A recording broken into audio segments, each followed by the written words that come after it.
Hi, everyone. Welcome to another weekly walk. This one for the week of September 1st, 2021. My name is Ian, and today we will be visiting the Hecksher Ballfields together. Thanks for everyone who's tuning in, no matter where you are in the world right now. I'm very happy to be able to bring you to Central Park, one of my favorite places in the world. And as you know, or maybe as you've just found out, if this is your first time joining us, we do these weekly walks every Wednesday at 12:30 p.m.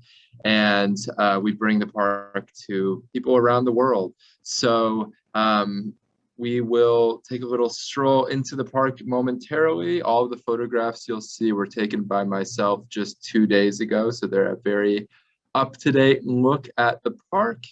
And I'm very excited about where we will be visiting today. You can see a little preview from the photo there. I'll get more into that in a moment. Just a little bit of housekeeping. First, I want to mention the mission of the Central Park Conservancy, which is to preserve and celebrate Central Park as a sanctuary from the pace and pressures of city life, enhancing the enjoyment and well-being of all. So this is a small part of that mission, and I hope you do enjoy today's program and maybe even learn a little bit about Central Park. If you haven't used Zoom before, there's a few ways that you can stay in touch or rather interact with everybody else on today's program. We have 345 people and counting today. You can use the chat feature to say hello or maybe mention where you're tuning in from. There's also a Q&A feature if you have questions for my colleague Ryan, who's on the back end. And furthermore, there will be a poll that will pop up on your screen as well. I will also be turning on the live transcript in case you would like to use captions here. If you don't want those on your screen, you can disable those by clicking the CC or closed caption button on the Zoom control bar. All right, so now we are in the park.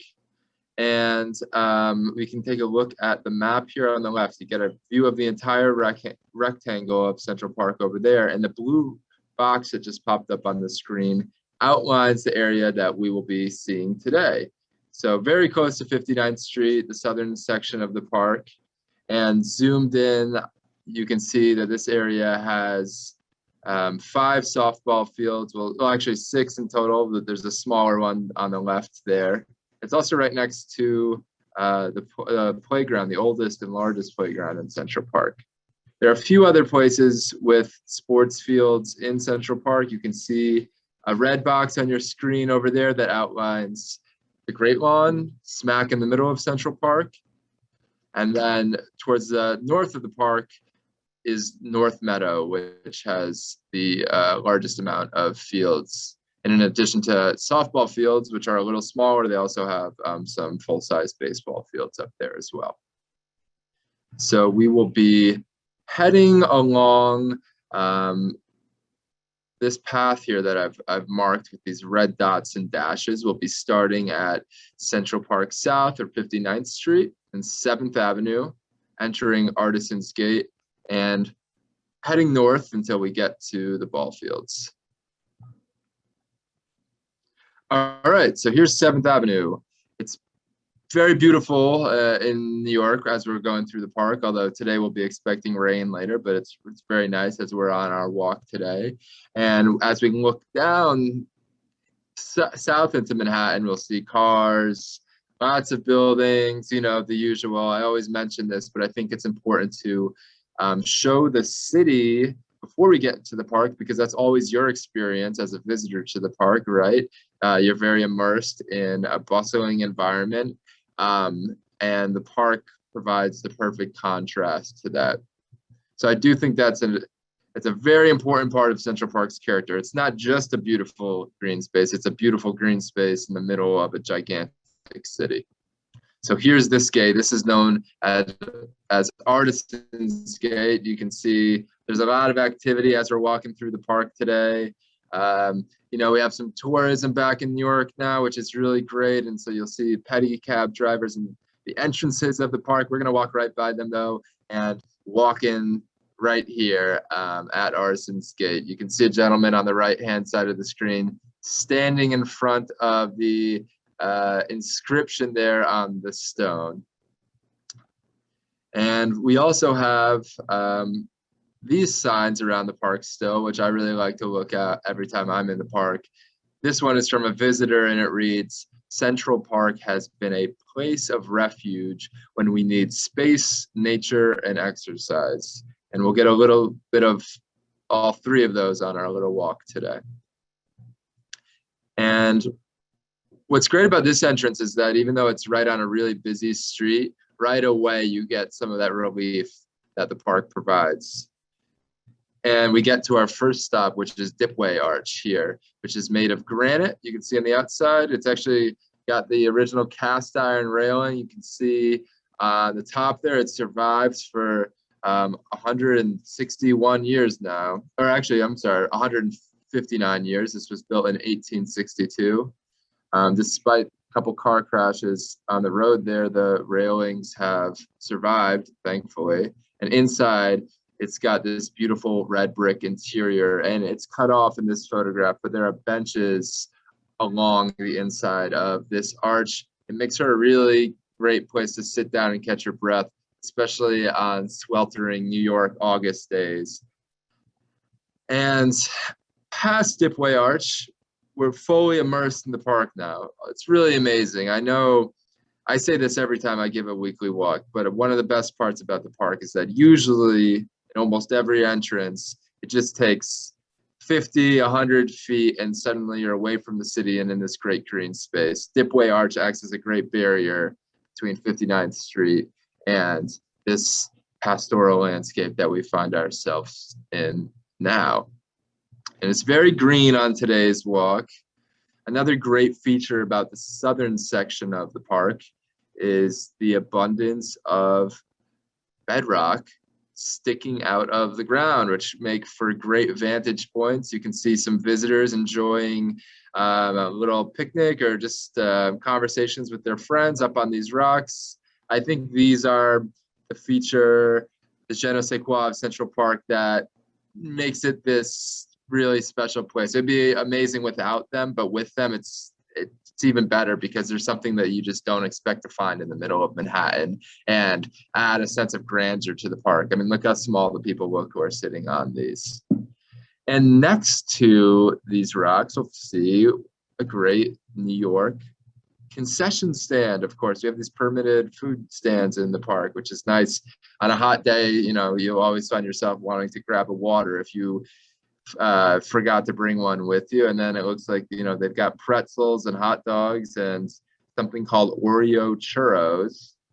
So I wanted to ask everyone if you have a favorite NYC street food. I listed just some of the ones that are my favorite and I've thought of, but you know, there are so many different types of street foods in New York. I could never list them all. So if you do have one that is your favorite that's not represented on my list, please share in the chat. I personally, it's tough to choose between those, but bagels always will hold a special place in my heart, and falafel as well is one of my favorites for lunch. So whether you're in Central Park or going around the city, you know, it's nice to grab a little bite to eat, and maybe the New Yorkers in today's Zoom can recommend their favorite food for people who are looking to visit in the future. And of course, when you're in the park, you can enjoy some food.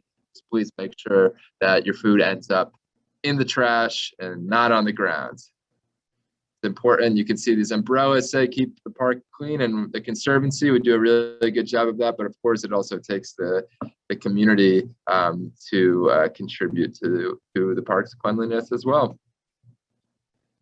Let's see. I will share the results of that in a moment, but as we head north towards our destination, the Ballfields, will also see Hector Playground. So they have the same name because they share the same philanthropist that contributed to their development, August Heckscher. And you can see the playground right here. We'll get another view of it in a bit, but it's the biggest playground in Central Park, like I mentioned. In the background of this photo, you'll see my favorite feature, which is Umpire Rock, this huge piece of bedrock that sticks out of the ground and gives people this amazing vantage point of the entire playground. It's an important playground too. It was the first one built in Central Park in 1926. It's been restored a number of times. It was made an adventure style playground in the 70s, which just kind of creates more creative opportunities for play. And the Conservancy restored it as recently as 2016. Definitely, we have 21 playgrounds, I believe, in Central Park, and they're all cool, but this is always my recommendation because it's really like no other space, and children love it. And we also have a bathroom house here, which is good. It's good to memorize those as you go around Central Park, of course, if you're going to be spending hours in the park. So here's one. And there's some nice plantings around here. Most of today's walk is very green. It's not too botanically heavy, but we've got this nice lily turf, which is just a really beautiful example of ground cover that keeps the areas bordering these buildings really lovely looking. It's got these grass-like leaves and purple flowers that appear in the summer. But it's an evergreen plant, so you'll see these year-round. This is not Umpire Rock, just another great boulder sticking up out of the ground. I can't get enough of these because they really are what I think makes Central Park really unique. And of course, some great London plane trees, these two trees, the most common street tree you'll see in New York, standing in front of them. Also a very common tree in Central Park. They're very hardy and they do great in city environments like this one. And we're not going to go underneath it, but I wanted to point out that there's another great arch over here, which is Drip Rock Arch. I had to look at my notes just because I always confuse Dipway Arch, which is the first one we saw, and Drip Rock Arch. Very confusing because their names are so similar. But you'll see that this one's different. The other one was made of granite and had brick on the inside. Drip Rock Arch actually has this nice, really bright red brick on the outside. And then the top railing there is sandstone. This is one of my favorite ones, and it's got this really wide archway that, to me, just has a really cool effect. I always want to go explore underneath it. And this one was built in 1860, so it's 161 years old. Now back to that poll. I will share the results. They should be popping up on your screen right now. And pretzels with a narrow victory over hot dogs. Those are, I think, the two quintessential New York street foods. So it's only right that they've won. But of course, we've got so much great food in New York City. It's one of the best parts of visiting here or living here. So I hope it looks like there was a lot of activity in the chat. So I'm excited to check that when the walk is all done. All right. Now we're approaching our destination, what you've come here for. We pass through these stone pillars here. You know, I am in the park all the time as a tour guide, but this is one feature I never really took a close look at. So even when you go to landscapes you might not visit very often, or you might just take another path, it always is rewarding to go in a new direction, because I usually walk on the path that's west of here, and I haven't walked through here in a while. I really like these features, and there was an engraving I saw on it that denotes that this was a gift to the children of New York City by August Heckscher. So this was in 1926 when the playground was built. Fun trivia fact is that August Heckscher, his grandson, also named August Heckscher, was a commissioner of the Parks Department in the 1960s under Mayor John Lindsay. So fun connection there. And just past those pillars, we get to the ball fields. A really lovely landscape, and you might be thinking, well, this is a recreational landscape. It's for playing softball. It's not maybe on par with the Ramble or Sheep Meadow or the Mall, these really iconic landscapes, which I also love, but really I find a lot of beauty in this landscape as well. I think it does a really good job tying or combining the need for recreational space with the expansive, naturalistic aesthetic of Central Park. It really fits in nicely, and it serves a lot of people in the community as well. So to me, it's the best of both worlds. And you can see on the map here, we just went east of the playground. You take your left, and then you can find yourself here. And we're at the first softball field here. It's got these nice bleachers here, so you can cheer on your friends or family that are playing. And if you're someone who is on the field, which by the way, it's permitted, so all the organized sports in Central Park and New York City parks are permitted. You get this awesome view here. There aren't many better places to play softball than this, I don't think. Great backdrop of the trees there, and a really beautiful cloudy day, well, sunny day with some clouds in New York. And you can see the view here from home plate is really cool.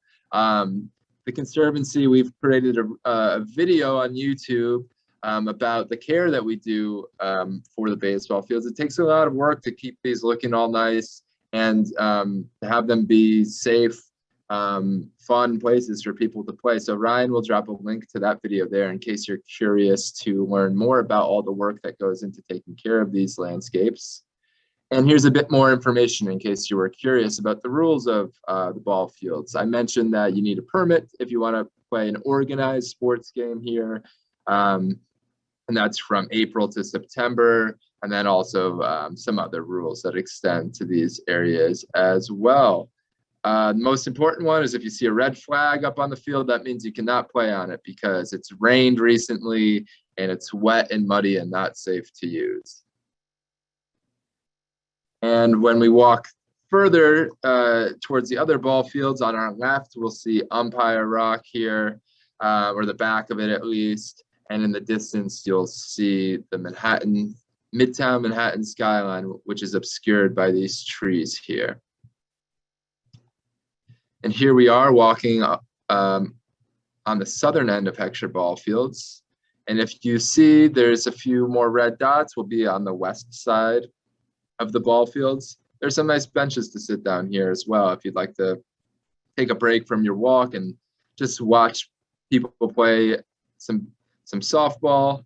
And you get this great view of the lawn here, which I think is a good example of what I was saying before about it being a really beautiful landscape in addition to it being a place to play softball. You know, one of the key aspects of the design of Central Park was to provide these expansive spaces that provide a break from the confines of the city. And so I think this landscape really accomplishes that and gives you a really nice view here. And you can even see a little bit of the Upper East Side peeking out over these trees here. If you're curious about the history of baseball and softball in Central Park, well, it's played a pretty big role. I mean, baseball really exploded in popularity in the 1850s, and that's right about when Central Park was being created, the end of the 1850s. And so naturally, there was a lot of pressure to create a space for organized sports in Central Park. The designers of the parks thought this would be a good area to create cricket fields, which were eventually really used as baseball fields. But, you know, there's always been a push and pull between, you know, in this case, in the 1800s, park administrators who didn't want the lawns to be ruined by a bunch of sports by organized baseball. So actually, there was not organized adult baseball games in Central Park until the 1920s, believe it or not, when there was more of a commitment to providing recreation opportunities. In the 1860s, this area was only open to baseball for children. But nevertheless, I think parks in New York in general have played a huge role in shaping the history of America's pastime. And today, thankfully, you can come here and play. And I think I've never done it myself because I'm a soccer guy, not a baseball guy, but it looks like this would be a really cool place to play. And you can see there's a game here as we're walking by. I missed the action. I didn't get any action shots for a look at, but I will say these guys were really good. I saw a good diving play in the outfield when I was walking by here. And I always say, I love looking at the landscapes, but it's the people, in my opinion, that really make Central Park an interesting place to visit, the culture of the park, and to see people enjoying it. Just really reminds you that you're part of a community who are enjoying the same space. And that makes the park a place I want to keep visiting so that I can see everything that's going on. So if you do get the chance, come by. Maybe you'll get lucky and you'll get a free game of softball to watch. You can see them in the dugout here. after their game, shaded by this nice tree here. So the trees also serve their function. And from this side, wow, you cannot ignore Midtown here. Whatever your feelings are about the mega tall buildings, they do provide a backdrop that is like nothing else you can find in the world. And I think if you're on this field facing these buildings, it's got to be a pretty epic feeling when you're in the middle of an intense game. This is just another one of the fields. You can see how great they look. And I just wanted to give a shout out to everyone in our crew who takes care of these fields, because you'll see in the video, there's a strong commitment to making these just as great as they can. There's a quote from someone in the video who says that, he wants these to be as close to Yankee Stadium as he possibly can. And I think the passion of the people who take care of these spaces is really displayed by how they look. It says it all. And as we're wrapping up our tour, we'll get a few other cool views of the fields here. And on our last stop, we'll see the ball players' house right here, which is a cafe, which is closed at the moment, but it's really beautiful. I mean, I love the design of this with the brick and the way the shingles look on the roof. It looks Victorian-esque, and yet it was built in the 1990s, actually. There was an original building here for ball players to change, built in the 1860s, but that was demolished in the 20th century and replaced. But I think this fits in really nicely with the rest of the architecture on the park, in the park, rather. And I'll wrap it up here. You can see this cool mosaic. This is something you don't see anywhere else in the park. I really like this feature. And lastly, I wanted to highlight the audio guide. So we got a nice little walk today. I got to share some of my knowledge about the landscapes, but maybe you'll find yourself in Central Park and you're not able to attend one of our in-person tours, although you definitely should if you can. Ryan will drop a link to those, but there are times where you're just walking around by yourself and you might want to learn a little bit more. Well, we have a new audio guide in the park. Very exciting. I helped work on this project and we just got it done recently. So it's all over the park, from the southern section to the northern section. There are around 50 of these corresponding to different landscapes. And if you have a cell phone, you can use them. So I included an example of what happens when you hold up a smartphone to it. I have an iPhone. I held it up to the QR code. A link will pop up on your screen and you just click that. It's very easy. But if you don't have a smartphone, that's okay. You can call the phone number that is on this banner and then just type in the code for the spot. And you'll get to learn more about the landscapes all over the park. So I hope this is helpful for people who want to do a bit more exploring on their own. I've gone over time here, but I just want to thank you all for joining us. I hope you enjoyed that walk to the ball fields. And I really hope that we'll be able to see you all next week on our weekly walk. It was great to see and hear from everyone again. The park needs us and we need the park. What is it about Central Park that you need the most? Let us know with the hashtag #TheParkNeedsUs, and we'll feature it on our social channels. So please feel free to participate in that, sharing it on social media. Maybe you'll get included on another banner in the future. No promises, but that could be cool, because like we saw in the beginning, we have quotes from park visitors all over the park now. So thanks again for joining us. And from the Conservancy, stay safe and be well. Thank you.